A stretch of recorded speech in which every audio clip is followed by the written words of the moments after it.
말씀으로 하루를 여는 복된 새벽에 하나님께서 우리에게 주시는 귀한 말씀은 구약성경 사사기 12장 1절에서 3절까지 되겠습니다. 온라인 동참하는 여러분도 다 함께 성경을 펴주시고 같이 말씀 속으로 들어가 보실까요? 에브라임 사람들이 모여 북쪽으로 가서 입다에게 이르되 내가 암몬 자손과 싸우려 건너갈 때에 어찌하여 우리를 불러 너와 함께 가게 하지 아니하였느냐? 우리가 반드시 너와 내 집을 불사르리라 하니 입다가 그들에게 이르되 나와 내 백성이 암몬 자손과 크게 싸울 때에 내가 너희를 부르되 너희가 나를 그들의 손에서 구원하지 아니한 고로 나는 너희가 도와주지 아니한 것을 보고 내 목숨을 돌보지 아니하고 건너가서 암몬 자손을 쳤더니 여호와께서 그들을 내 손에 넘겨주셨거늘 너희가 어찌하여 오늘 내게 올라와서 나와 더불어 싸우고자 하느냐 하니라. 아멘. 우리 사사시대를 공부해 보면 사사시대는 왕도 없었고 중앙정부도 없었습니다. 그 지파들이 대등하게 또 동등하게 지내면서 국가적인 큰 문제가 있을 때 서로 의논하면서 연방제 같은 그런 시스템 제도를 갖고 있었습니다. 사사가 있었지만 실제로 12지파 각각 독립이 되어 있었습니다. 그래서 어떤 사사는 강력한 리더십을 가지고 그 일을 잘 풀이하고 그 부족, 그 국가를 잘 아름답게 세우는 그런 경우도 있지만 어떤 사사는 무능하기 거지없는 유명무실한 그런 지도력을 가진 사람도 있었습니다. 어떻든 사사 입다가 전쟁의 승리를 거두었습니다. 이스라엘 동편에 있는 길앗의 지도자가 되었습니다. 그러나 서쪽 지파의 지도자로서는 아직 완벽하게 인정을 받지 못한 상태였습니다. 12지파 가운데 장자 역할을 하던 그 지파가 뭐냐? 에브라임 지파였어요. 그들은 입다가 암몬을 물리치고 이스라엘의 지도자로 막 급부상해 가는 걸 보면서 자기들의 주도권이 흔들린다고 생각하고 마음이 불편했어요. 못마땅하게 생각했어요. 그래서 이번에는 암몬 사람을 대신하여 에브라임이 길앗을 점령하고자 합니다. 그동안에는 이스라엘이 그 사건이 있을 때, 큰일이 있을 때 에브라임 지파가 움직이지 않았어요.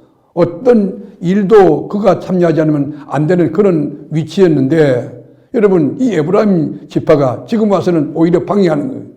너희들이 우리의 도움이 필요했을 때 우리에게 상의했느냐? 뭐 그렇게 이야기하는 것이죠. 여러분, 그러나 여러분 도움을 청하나 아니하나 어려움을 당할 때 마땅히 도와줘야 되는데 그 절박한 가운데 있었던 입다를 도와주지 않았기 때문에 입다는 하나님께 매달려 기도했고 부득불 이 서원 기도를 통해서 자기 딸을 바치는 그 아픈 상처를 겪고 말았던 것입니다. 그럴 때 입다를 찾아와서 여러분 에브라임 지파가 위로하는 게 아니에요. 우리 언제 상의했느냐? 우리가 너와 나의 집을 불태워버리라고 경고합니다. 이건 선전 보고죠. 기득권의 위기를 느꼈던 에브라임 지파 사람들은 이스라엘을 내란의 위기로 몰아넣고 있는 것이에요.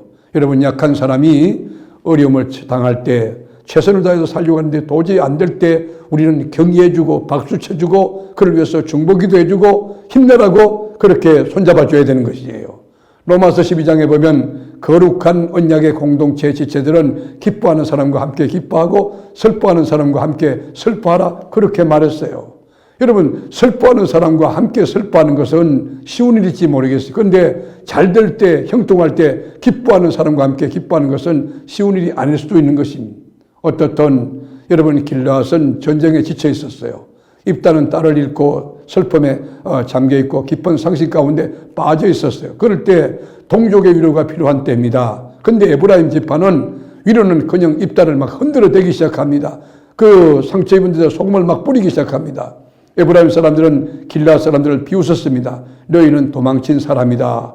우리에게 나간 찌꺼기들이다. 그렇게 말해요. 여러분, 도망친 자라는 말은 이 입다의 이 자존심을 몹시 상하게 만들어서 분노를 일으키게 돼요. 그래서 결국은 전쟁이 터졌어요. 내전이 일어난 거예요.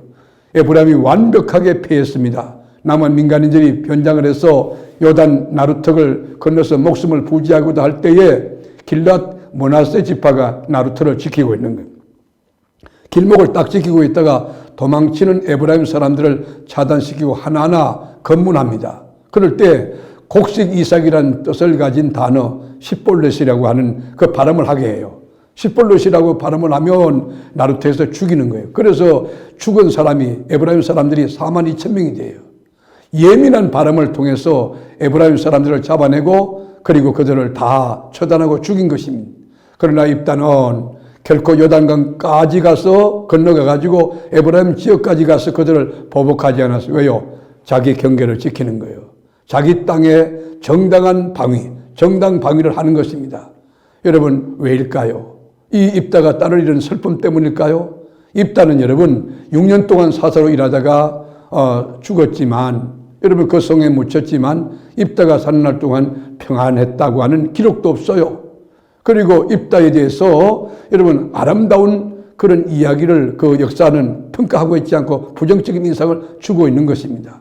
말씀으로 하루를 여는 복된 새벽, 이 말씀을 시청하는 교우 여러분, 우리가 인생을 살 때에 하나님의 뜻대로 살아서 후세의 사람들이, 나를 아는 지인들이 그분 참 귀한 분이다, 잘 살았어, 하나님의 사람이야, 믿음의 사람이야, 기도의 사람이야, 정말 충성되고 하나님의 뜻에 순종하며 사는 참 멋진 영적인 신사야, 이렇게 평가받을 수 있다면 얼마나 복되고 귀할까요? 사랑하는 교우 여러분, 여러분을 믿습니다. 여러분 정말 훌륭한 분들이에요.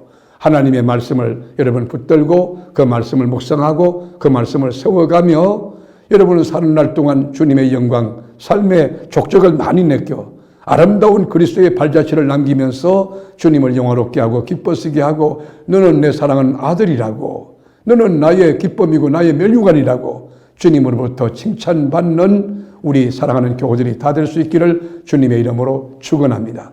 기도하겠습니다.